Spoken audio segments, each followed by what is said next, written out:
Hello, everybody, and welcome to the Esteemed Gentlemen podcast for Wednesday, March 17th. I am your host, Scott Labrie. Joined alongside me, as always, we have the big cat, Tyler Sund. Bonjour. Buongiorno. All right. Yeah. All right, and we have all day Eric Deshane. Hola. Hola. There you go. Hola, Yeah, wow. all day, hola. And today we're going to be talking about one of my favorite things in the world. That is documentaries. I love documentaries. Some people do not feel the same, though, as you can tell by the deep sigh that's coming. Boring. Okay, maybe we'll get your take first, Tyler. Why do you not like documentaries? Not that I don't like them. I don't know. They're just... Why You watch just don't something? gravitate towards them. No, I don't. I don't gravitate towards them. Like, if you force me to watch one, like, it's like... what is it? It's like going to work. You really don't want to, but once you get there, it's like, yeah, you know what? This is good. You know, making money's nice, and you know, it's something that you feel like you probably should do once in a while, Right? I guess. But I don't know. It just doesn't like. Because you watched The Night Stalker recently, you enjoyed it.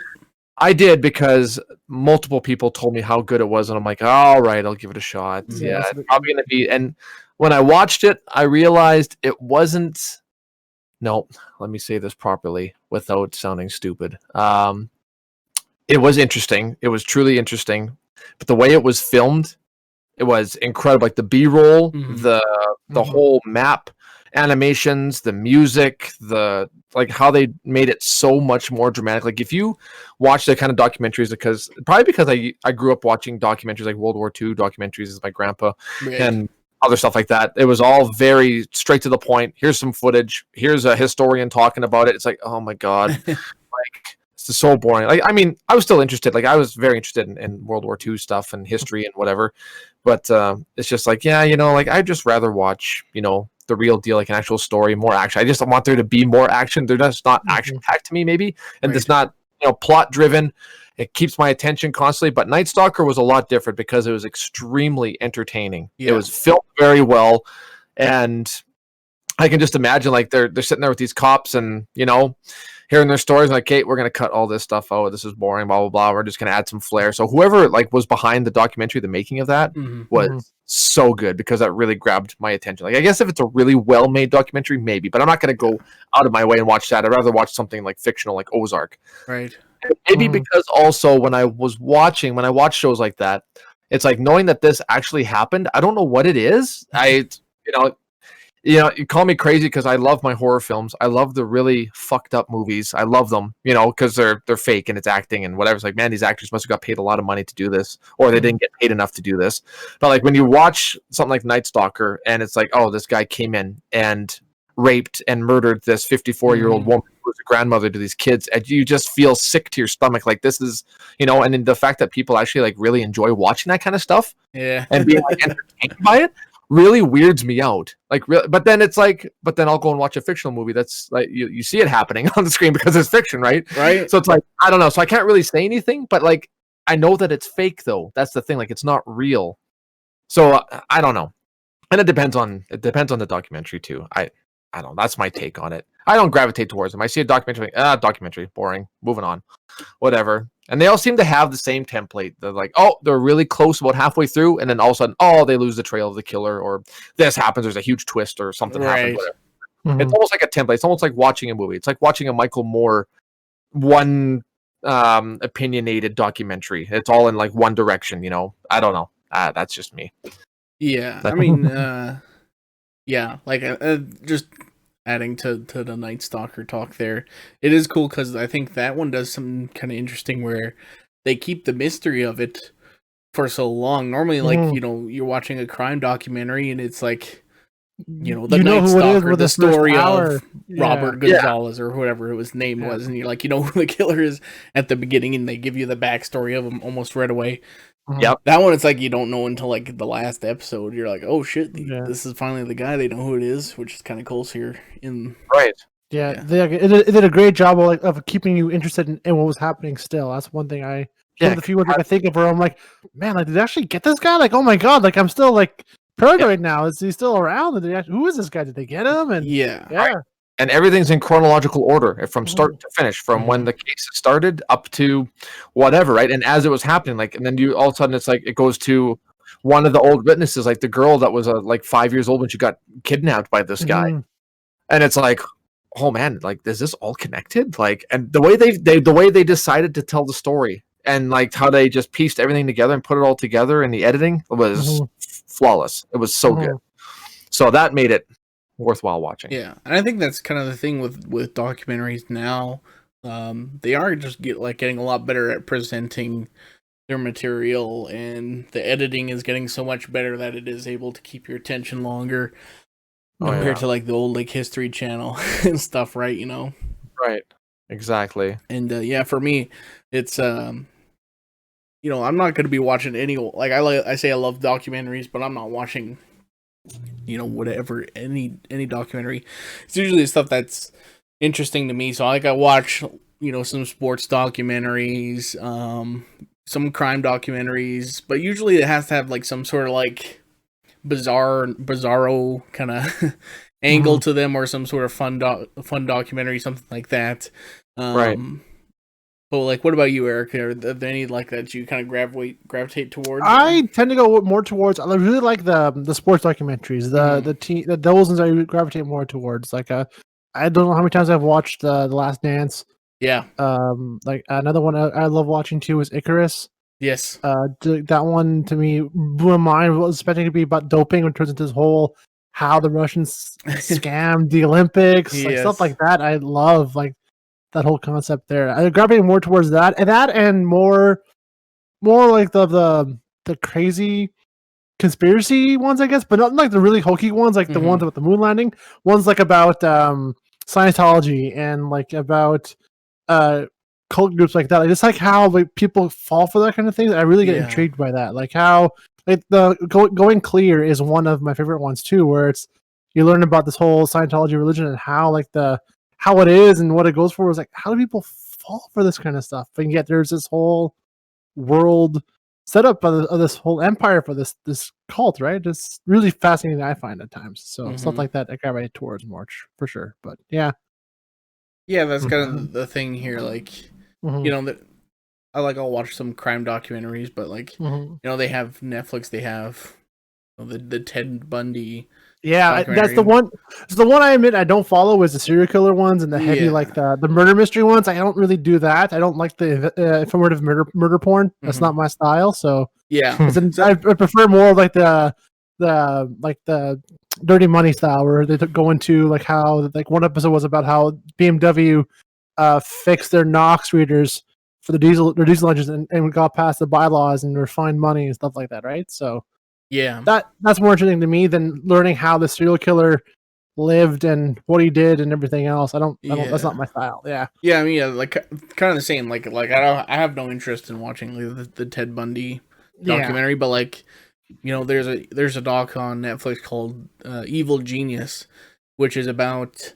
It's like always like these stories. It's like, how have I never heard of this before? It seems it's so outrageous. Which is like about this pizza delivery guy goes to rob a bank, and you know he gets pulled over by police, and all of a sudden he's like, oh, he's got like a bomb collared to him, and they like have to figure out like who the fuck collared a bomb to this guy, and like they gave him a letter that's like, okay, you have to rob the bank and you have 30 minutes to get to this place, and then you got to do this, and then you got to go to this place, like, and then eventually like you would get the thing off of them.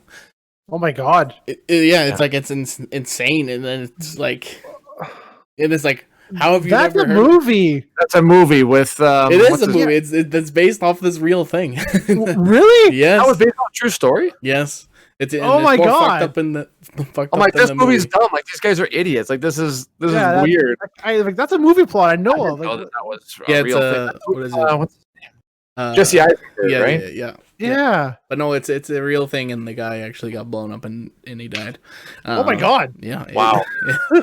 It was pretty brutal, and so they like, you know, it just follows the police putting that together, and it's, you know, they find this another lead of this guy. He's like, there's a dead body in my freezer.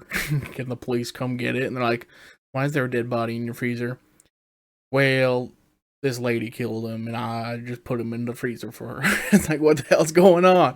And then, yeah. So that's another great one. Like, it always has to have these like weird, bizarro factors for me to go like, okay, this is crazy. Like, Wild Wild Country is another great one that's about like this Indian kind of Buddhist monk guy who buys like this big plot of land in Oregon, and he's going to build this town for all his followers from the United States. So it's a bunch of hippie people, and they move to this town, and they like essentially like they have all these like crazy orgies and shit happening there, and they're all like peace and love and blah blah blah. But like next door to them is like just like this town full of like old people. It's like a retirement town. It's like working class people who never had enough money, and then eventually when they retire, it's like they can buy like a cheap house in this cheap town essentially to retire there. And it's like, well, we're gonna make a town here, but then the people are like, no, you gotta get the fuck out. So then the people started buying houses inside the town so that they could essentially run the government in the town. And then it escalates from there to where it's like, well, now the governor of Oregon's getting involved, and there's like, no, you can't do this. And it's like, well, we're gonna be running for state government then. And so they get like, they need votes, so they start bringing like homeless people from across the country, bussing them in and like signing them up and like getting them the house there. It's like, there you go, they're a permanent resident of Oregon and they're gonna vote for us and stuff like that. And, oh my god, whoa, what the hell? And eventually it turns into like this like murder plot and all this other stuff. It's a crazy documentary, and it's like, how have I never heard of this before? It sounds like the most insane thing and happened in the United States. What? Like right. Jeez, I never heard of that one. Wow. Yes. Check that one out. I highly recommend it. Yes. And that's almost like as ridiculous as something like Tiger King almost. It is, like, yeah.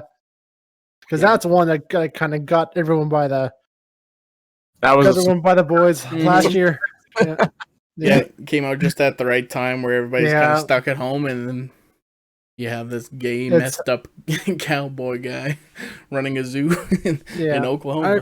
I remember watching it because everyone was saying, like, everyone was talking about it. Okay, well, what is it about, really? I'll sit and watch it. And I sat and watched all episodes, like, in one sitting, because I'd finish one, I'd be like, oh, what the hell is going on here? I got to keep watching it, and I just couldn't stop. It's so garbage and trash, but I couldn't help it. It was just, what the hell is going on here? Like, the woman loses her arm at one point. Yes. He runs for president. His boyfriend commits suicide. Like, what the hell is happening here? And then he's like, wasn't he like giving them all meth too and stuff? Yeah. Like, what? It's giant cats involved and killing animals involved. Like, fucking hell, yeah. Yeah. Weird shit. So crazy. And it's kind of the same thing with you, Eric. Like, I watch a lot of sports documentaries. The Last Dance. Like, I cannot tell people enough. It's like, even if you're not a basketball fan, you're not a sports fan, like, you should really watch it just to, you get like an insight into the mentality of somebody who's like, I want to be the best ever at whatever you want to do. And it's like interesting to hear that. And like just the surrounding cast of characters, like the Dennis Rodman episode is so crazy. It's a Rodman episode. It's good. Yeah, it's out there. Yeah. Like, you never watched it, Tyler? Have you, Tyler? No, I haven't. No. Oh man, you would enjoy it. I know you would. Yeah, maybe it's like one of those things. It's like if it's forced, put in front of me, I'll watch it. Oh my god, twist your arm, yeah. I'd rather watch Russell Crowe go on a tear, random people. Yeah. For an hour and a half. I don't know.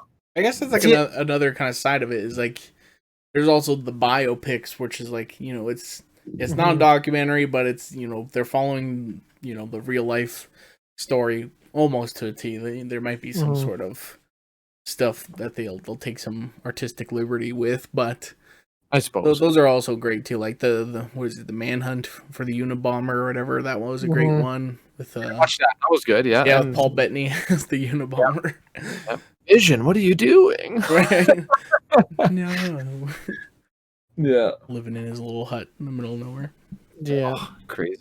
Another one too for like the biopic was like a Man on the Moon or the Jim and Andy documentary. Have you seen that one yet, Tyler? Like you're a bigger Jim Carrey fan, so I don't know if you ever saw that one yet or not. I don't think so. No. Yeah, that I've one. Seen the movie, Man on the Moon. Man on the Moon. Yeah, like watching this documentary, it really understood what happened to Jim Carrey in the '90s, like how like his career kind of plummeted afterwards. And now after watching that, like, oh yeah, this makes sense. This guy went like insane, crazy. He went full on crazy. What the hell? Like he was at the peak at Hollywood, and then he just went all out on this. And it's like, oh man, like it hasn't recovered since. And just how the hell happened? And you gotta watch it and watch like his transformation of like going from Jim Carrey to Andy Kaufman, and like how it almost like destroys everything in his life. Like it's insane how deep he goes into it, and it's insane how far it goes. And it's weird too because part of that whole thing was the his feud with Jerry the King Lawler, the wrestler, and it was very strange because like knowing wrestling and like Jerry the King, he explains it. He's like no, we were friends behind the scenes. It's a work in front of the camera, but like Jim Carrey's like playing it up like no, like actually Andy Kaufman actually like annoyed him and stuff like that. So it's like, so Jerry Lawler's like, I fucking hate Jim Carrey. So it's like it's strange why he did it that way, I guess. But he had I mean, like Kaufman or whatever, he was crazy to begin with. Just had to go just as crazy and like embody the entire role completely. That's he just deep dived a little too much, probably. He fell into it wholeheartedly. Speaking of wrestling, there's really good wrestling documentaries out there. Beyond the Mat, that's one of my personal favorites. That's one I always wanted to watch and I haven't watched yet. It's very interesting because it kind of like follows like a person from every stage of wrestling. It starts out with like these guys who are like just trying to break it like into the WWE. They're like working on the independents or something, and they're going for like a dark match at the start of Raw, and it's kind of following them. Hopefully they get like a tryout like in a starter's contract, and then it follows Terry Funk, who's like on the opposite end where he's retired like 6 times at this point or whatever, but he's like, I keep coming back because I keep love wrestling and stuff. And he's the same to this day. Like he's probably retired like 50 times by now.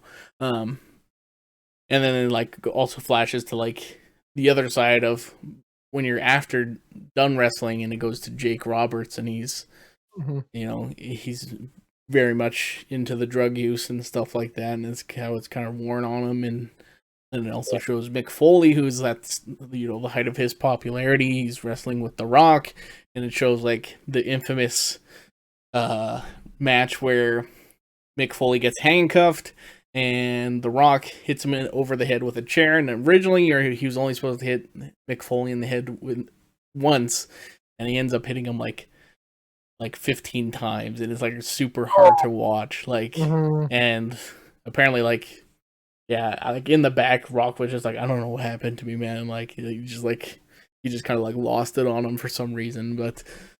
And like it shows Mick going to the back, like, where the fuck is Rocky? I'm gonna kill him.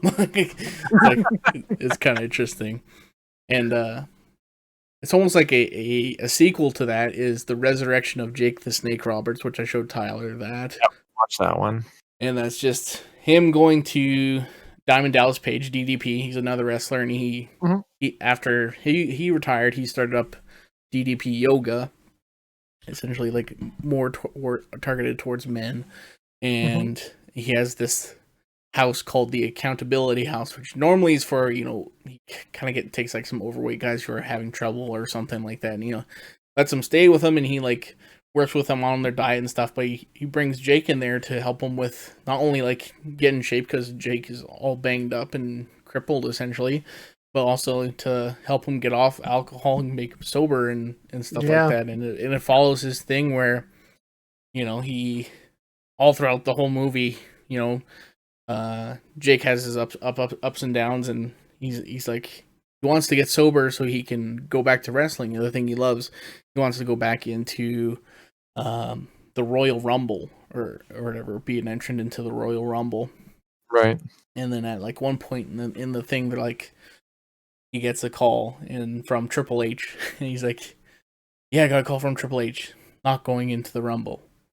Like, but he did say, "I'm going into the Hall of Fame," and they hug it with Diamond Dallas Page, and they're all crying and stuff like that. It's like it's a really feel good like documentary. Oh. It was, yeah. I'll give it that. I remember watching him on Joe Rogan and like how like his whole story with that, and that was interesting to see because I had no idea growing up that it was like that. But with him, it's his whole issues with drug abuse and alcoholism and everything else. It's like, oh wow, it was actually pretty big for him. Shit, I had no idea. He had did like destroy the relationship with his kids and stuff. And by the end of this, he's got his relationship back with his kids and everything. Check that out. Yeah.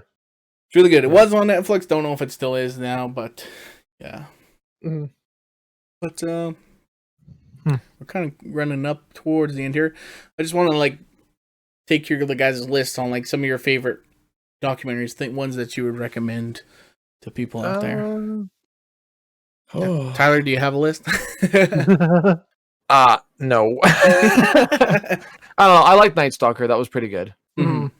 As the current one right now, yeah, Night Stalker for sure, I would say. Yeah. One I could think of is a great one to watch is Rotten, the Rotten series on Netflix.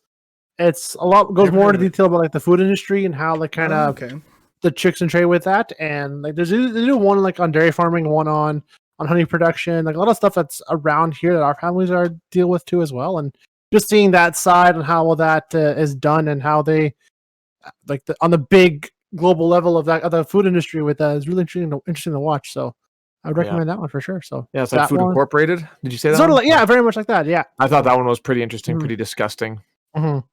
Yeah, that was tough to watch. And then I think during the filming of that one, there was a lady that was part of one of the big corporations. She had a chicken farm, and you look inside, and she actually let the film crews in there because every other farmer would not let them even on their property. It's like, no, you can't be here filming. You can't be doing this, because they would have these barns packed full of chickens. Like they're literally on top of each other. Their legs are broken because they're so stuffed with like growth hormones, and they're overweight and they're malformed and everything, just trying to mass produce meat as quickly as possible. And their legs can't support the sudden growth and weight, right? Because they're still like chicks, but they're growing so fast.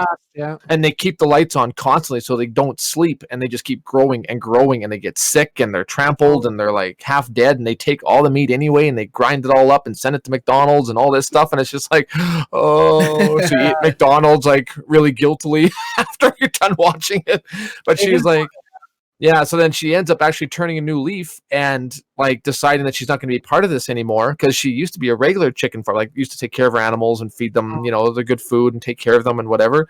And then she ends up getting like sued by these corporations and stuff too. They go to court, like it's crazy. Yeah.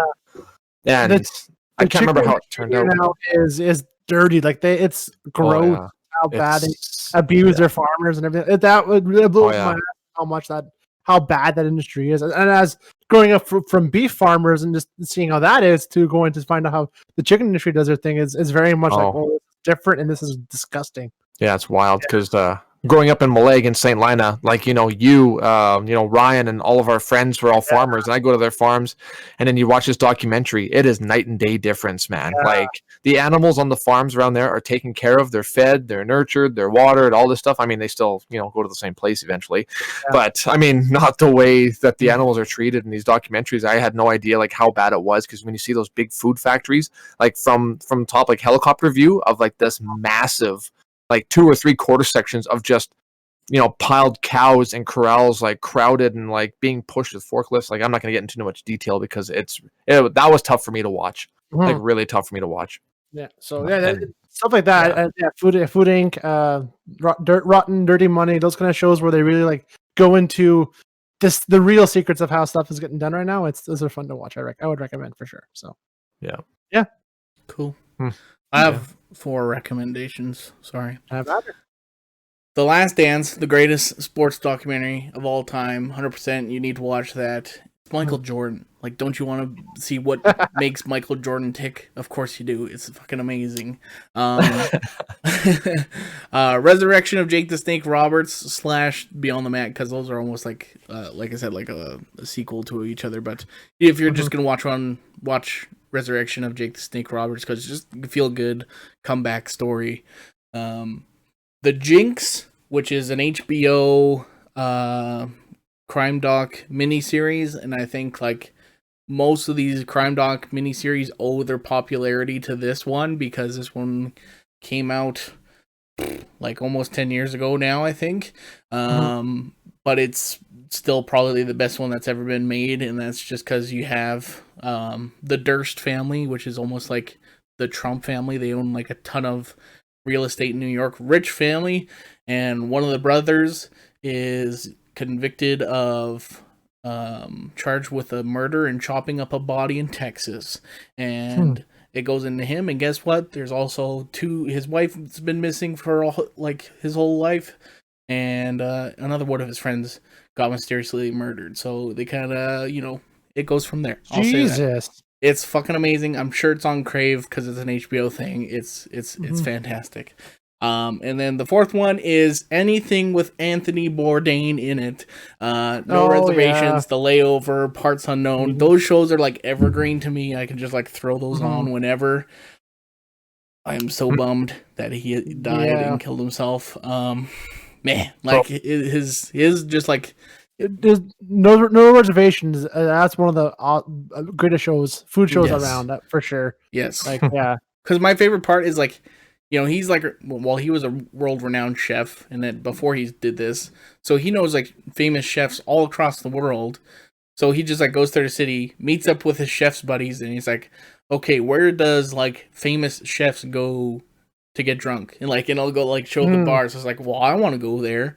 And it's like, okay, now that you're drunk, where's the best like drunk food? Where do you go from there? And where do you go from there? They'll show their spots and stuff like that.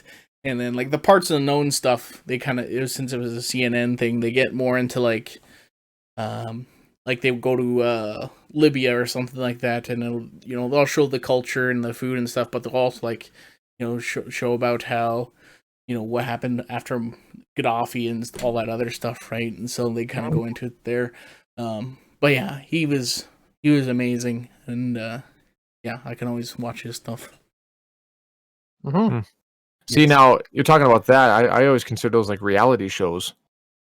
Yeah, not documentaries. Yeah, kind of, sort of, but like they also, it's more like just kind of doing a small kind of highlight, I guess, on an area, and I suppose you're right. Like depends on the city. Like when you're on the layover, I'm in South Korea and wherever, Seoul or wherever it is he was, and then just the place that he went when he was there, and then when he goes to Africa when he was wherever there, and that was pretty good. I remember watching a few episodes with you. Yeah, we were in the basement. That was like torture. We would be like eating like a Delissio frozen pizza, and it's like, I'm in Rome. Here's the best like pasta place to eat at Rome, and we're just like eating a shitty frozen pizza. Peasant food, right? It's like here's the best cappuccino. It's like, oh man, that looks so amazing. Right? Yeah. Yeah. For sure. And man, he could eat some food. Holy man. He wasn't a big guy. He could have like 5 full meals in one day. And he'd talk about how he'd prepare himself for like 5 meals that day.